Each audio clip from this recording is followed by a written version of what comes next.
की मिट्टी में किसी के बाप का हिंदुस्तान थोड़ी है, किसी बाप की दिल्ली थोड़ा ना।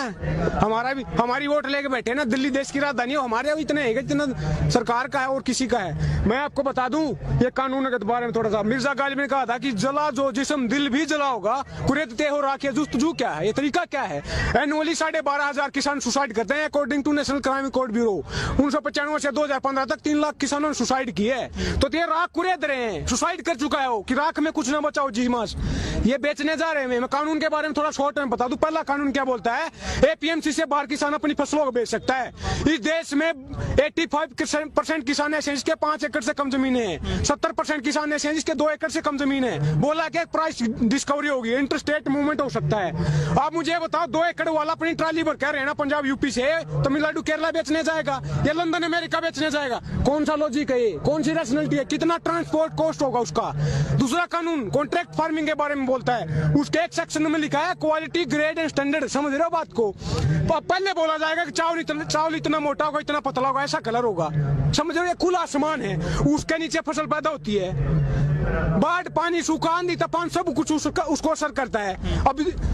अब मशीन तोड़ा ना कि मशीन में से निकला बिना डिफेक्ट के निकल आएगी, ये तो वही बात होगी। सरकार बोल रही कि पानी वाला जहाज उड़ेगा, हम बोल रहे हैं सर वो तैरता है, बिना नहीं उड़ेगा, वो उड़ रहा है ना पानी वाला जहाज। ये मर रहे हैं किसान, ये बकवास कर रहे हैं। तीसरा कानून क्या बोलता है कि एसेंशियल कमोडिटी एक्ट 1955 में नेहरू जी ने पास किया था, स्टॉक लिमिट लगाई थी। आज उसको स्टॉक लिमिट हटा दी है और बोला क्या है, किसान होल्ड करेगा। किसान के बारे में किसी ने कहा कि छत टपकती है उस किसान की, लेकिन फिर भी वो बारिश की दुआ करता है। उसके सिर पे छत नहीं है, फसल के लिए कहां से लाएगा छत? कौन सा लॉजिक है ये? है कोई रैशनैलिटी? बकवास कर रहे हैं, जमीनें बेचने जा रहे हैं। मैं हरियाणा से हूँ, वहाँ पे सवाल का मुद्दा उठाते हैं। आप ये बताओ, हमारे पास जमीनें नहीं रहेंगे तो पानी में डूब के मरना है क्या? पानी किसके लिए चाहिए? जमीन के लिए, खेती के लिए। आतंकवादी खालिस्तानी बोलते हैं। अगर हम आतंकवादी हैं तो आप हमारे बीच में ऐसे घूम सकते हो आतंकवादियों के बीच में? 70% देश की पॉपुलेशन एग्रीकल्चर पे डिपेंड करती है, तो 70% तो वैसे आतंकवादी हो गए। तो देशभक्त कौन है? आतंकवादी बताऊं मैं कौन है? साधु प्रज्ञा ठाकुर, जिसने 2008 में मालेगांव ब्लास्ट केस हुआ था, उसकी मेन एक्यूज है। आतंकवाद के चार्ज हैं, वो पार्लियामेंट में बैठी है। समझ रहे हो, गोट से जिंदाबाद के नारे बताए, हमें आतंकवादी बोल रहे हैं। आतंकवादी, एक बात और बोल दूं मैं, आतंकवादी अगर हमें बोल रहे हैं तो 60 के डिकेड से पहले इंडिया फूड सिक्योरिटी में इंडिपेंडेंट नहीं था, भूखे मरते थे हम। 62 में चाइना से वार हार गए, 64 में पैमाना, लाखों लोग मरे भूख से। जवान भी आ रहा था, किसान भी आ रहा था। लाल बहादुर शास्त्री जी ने नारा दिया, जय जवान जय किसान। 65 में ग्रीन रेवोल्यूशन आया। आज जो बफर स्टॉक के 9 में, इतनी मेहनत से हमने जमीन को सींचा था, बफर स्टॉक के 9 में खाने के लिए कम से कम होना चाहिए। 40 मिलियन टन क्या, वो दुगना हो चुका है आतंकवादियों की वजह से।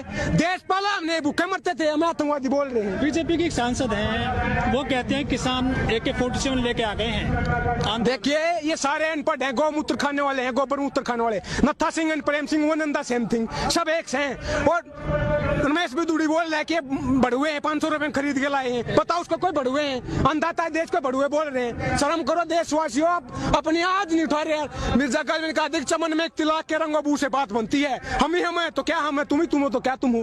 डेमोक्रेसी क्या होती है? People's government, government of the people, by the people, for the people. आज क्या हो रहा है?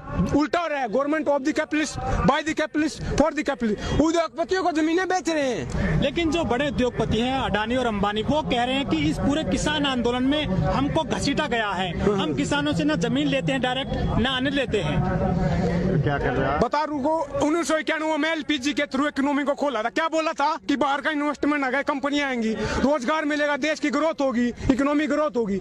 आज उसका नतीजा ऑक्सफैम की रिपोर्ट आती है, 1% के पास देश का 60% धन है, देश के 10% के पास देश का 90% धन है। हम कहाँ हैं? हम कारखाने लगाएंगे? हम PhD करके आते हैं, BTech करके 10,000 की नौकरी देते हैं। 10,000 में ड्रेस नहीं आ रही, कपड़ा नहीं आता 10,000 में। मोदी जी कहते हैं पिंचर लगाने वाला भी रोजगार कर रहा है। क्या लगाने वाला? पिंचर जो लगाते हैं, पकौड़े चलो। हाँ, आत्मनिर्भर बना रहे ना, फिर ताली ताली बजवा रहे हैं। एक ही थाली के बैंगन है, बकवास कर रहे हैं। पार्लियामेंट में 43% क्रिमिनल बैठे हैं। ADR की रिपोर्ट बताती है, एसोसिएशन फॉर डेमोक्रेटिक रिफॉर्म।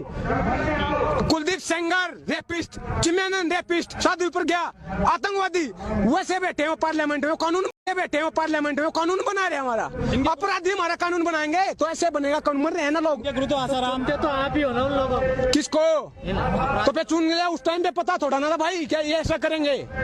दूसरी बात, चुनने वाली बात वो आपको गलत लगेगा, लेकिन हमारे देश में एजुकेशन इतनी ज्यादा है कि जैसे इलेक्शन आएगा कोई हिंदू बन जाएगा, कोई मुसलमान बन जाएगा, कोई ब्राह्मण बन जाएगा, कोई जाट, कोई गुर्जर, कोई दलित, ये जाति पाति के आधार पे वोट देते हैं। शर्म करो आप, शर्म की बात है ये, एजुकेशन नहीं है। इलेक्शन आएगा तब भी इनके साथ मिलेंगे, भगत हैं चिंटू पप्पू पिट्ठू बन के बैठे भाई साहब, ये समझने की बात है। डेमोक्रेसी क्या होती है? डायलॉग, डिबेट एंड डिसेंट, एसएमटी ही डेमोक्रेसी है, यूज करो उसका।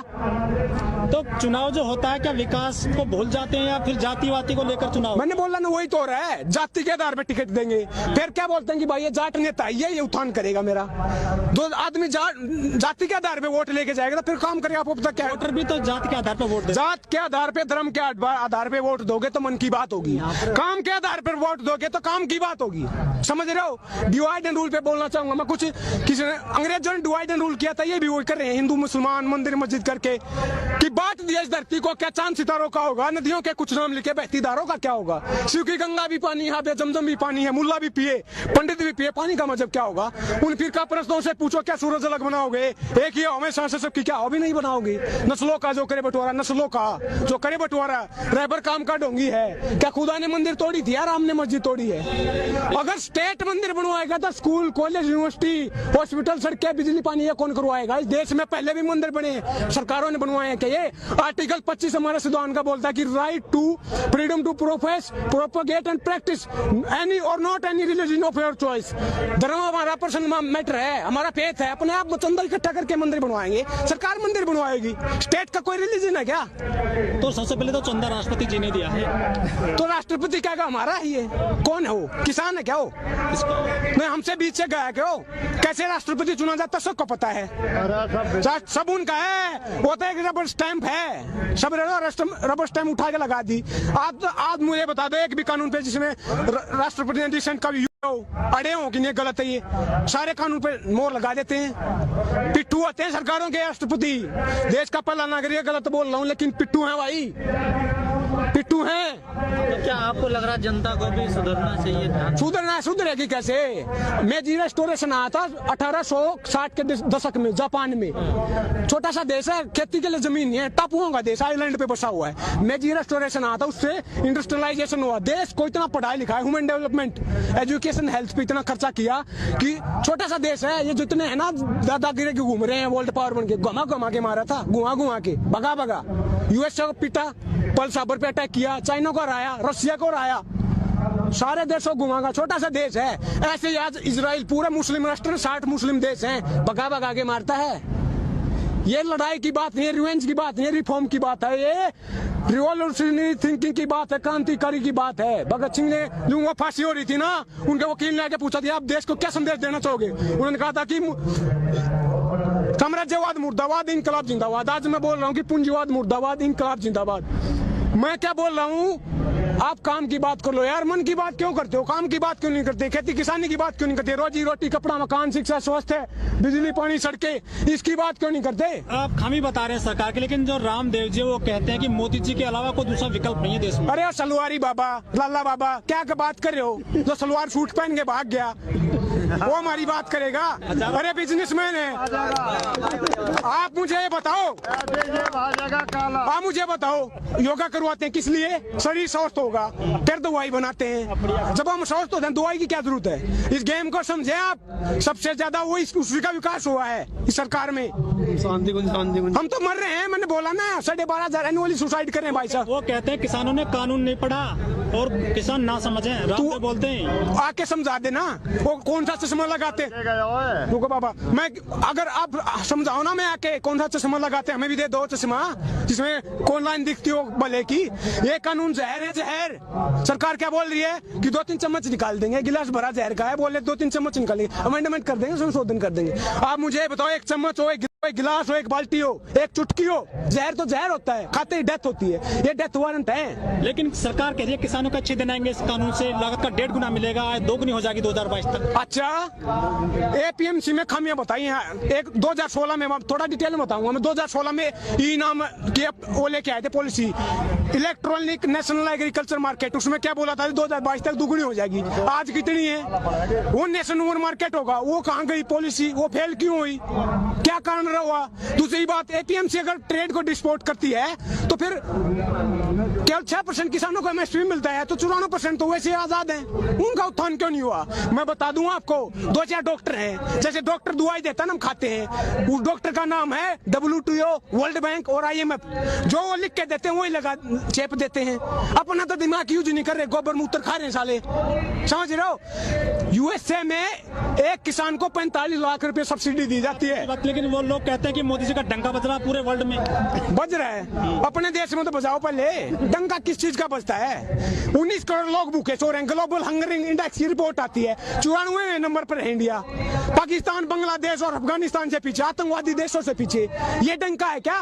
कह तो रहे हैं कि हमने जो आसपास के सर्वे में तो अभी भी जीत रहे हैं वो। कहाँ? कल सर्वे आया, उसमें भी अभी भी उनके फैन फॉलोइंग बढ़। अरे सर्वे कहाँ आया है? ये बता दो। गोदी मीडिया में आया है? इंडिया टुडे ने बता दो कहाँ पे आया है? इंडिया टुडे ने कहा है कि सबसे अच्छे मुख्यमंत्री योगी जी है। प्रधानमंत्री जी नहीं, फिर वही तो बोल रहा हूँ मैं। बताया किसने है? इंडिया टुडे किसका? किसान का है क्या? हमारी बात करता है क्या? वो पिट्ठू बन के बैठे हैं, चिंटू है, चाटुकार है, वो पत्रकार नहीं है। सरकार की बात करते हैं, हमारी एक बंडल पे बिक जाते हैं यार। 2 रुपए की कौड़ी की औकात नहीं है, हमारी बात करेंगे वो।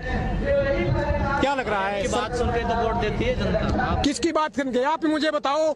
डेमोक्रेसी के 3 स्तंभ होते हैं, 4 होते हैं, एग्जीक्यूटिव, लेजिस्लेटिव और जुडिशरी। चौथा होता है मीडिया। अब मोदी जी के बारे में मैं कैसे जानता हूँ? आप कैसे जानते हो?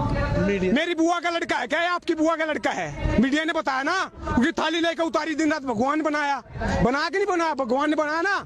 तो मीडिया वाले जिसको चाहे चढ़ा सकते हैं, आपको ही चढ़ा सकते हैं, मुझे भी चढ़ा सकते हैं। तो मीडिया सही काम नहीं कर रहा क्या? काम की बात होनी चाहिए। मीडिया कहाँ काम कर रही है? मीडिया बात होनी चाहिए। मीडिया कहाँ काम कर रही है? मीडिया के बारे में कहा था कि वो बारी बारी से कर रहे हैं ना विकास, कि देश चलता नहीं मचलता है, मुद्दा हल नहीं होता उछलता है। जंग मैदान पे नहीं, मीडिया पे जारी है। आज मेरी तो कल तेरी बारी है, यही तो हो रहा है। चुन चुन के हमारे एक छज्जा टूट जाता है, उनको चुनने हो जाते हैं यार। और किसानों के पीपली में हाथ टूट गया, उसके लिए कोई एक आवाज नहीं उनके पास। अच्छा, आखिरी सवाल आपसे। अमिताभ बच्चन है, बॉलीवुड कलाकार हैं, वो किसान चैनल है जो उसके ब्रांड एम्बेसडर रहे हैं, लेकिन उन्होंने ट्वीट नहीं किया किसानों के लिए पूरे आंदोलन में। अरे ऐसे लोगों के में जो नवरत्न तेल बेचते हैं, तेल उसी ऐसे लोगों के में आज से ये भी नहीं। हम अपनी आवाज उठाना जानते हैं। सपना चौधरी है, हाँ। वो भी काफी फेमस है, किसान के लड़के, किसान भी काफी डांस करते हैं उनके लेकर के, लेकिन वो भी ट्वीट नहीं कर रही है। वो किसके साथ है? बीजेपी के साथ है, उसकी पार्टी में जुड़ी हुई है, इलेक्शन में खड़ी हुई थी, नहीं खड़ी हुई थी उनके साथ, सबको पता है। वीरेंद्र सहवाग भी नहीं कर रहे हैं कोई ट्वीट। भाई मैं अब पूरे देश का चिट्ठा तो लेके बैठा नहीं, कौन क्या करा, कौन किस टाइम पे मूत क्या। काफी ट्वीट करते हैं ना वो तो। मैं रिपब्लिक भारत वाला तो हूँ नहीं कि क्या कुछ टाइम पे छींक मारी, वो वही लेके घूमते ना। रिया ने छींक मारी, ब्रेकिंग न्यूज जोर से मारी, समझ रहे हो? मैं रिपब्लिक भारत से हूँ नहीं भाई, समझ रहे हो? बात क्या है कि काम की बात होनी चाहिए, खेती किसानी की बात है। लेकिन मैं शाम तक बोल सकता हूँ क्योंकि किताब उठा रखी। भगत सिंह ने कहा था कि इनकलाब ने तो बम से आता है, न पिस्तौल से आता है, इनकलाब आता विचारों से, नॉलेज से, किताब से। ये किताब बोल रही है, ये बकवास नहीं बोल रही, गोबर मूत्र नहीं बोल रहा। तो मैं अपनी बात को खत्म करना चाहूंगा। भगत सिंह की कौम है ये, भगत सिंह के बगैर हम खत्म नहीं कर सकते। पीयूष मिश्रा जी ने कहा था कि वो काम बुलागा काम हुआ जिसमें चंद्रशेखर आजाद न हो, वो इसके बुलागा इसको जिसमें भगत सिंह की याद न हो। भगत सिंह की याद न हो और हम बात को खत्म कर दे, ऐसा नहीं हो सकता। भगत सिंह ने कहा था कि लिख रहा हूँ अंजाम जिसका कल आ जाएगा, मेरे खून का एक कतरा इंकलाब रहेगा। जोर से बोलना है क्योंकि उसी भगत सिंह ने कहा था कि गूंगे बहरों को सुनाने के लिए धमाका जरूरी होता है, और ये आवाज धमाका है। पार्लियामेंट तक आवाज जानी चाहिए, गूंगे बहरे हो। इंकलाब, इंकलाब, इंकलाब।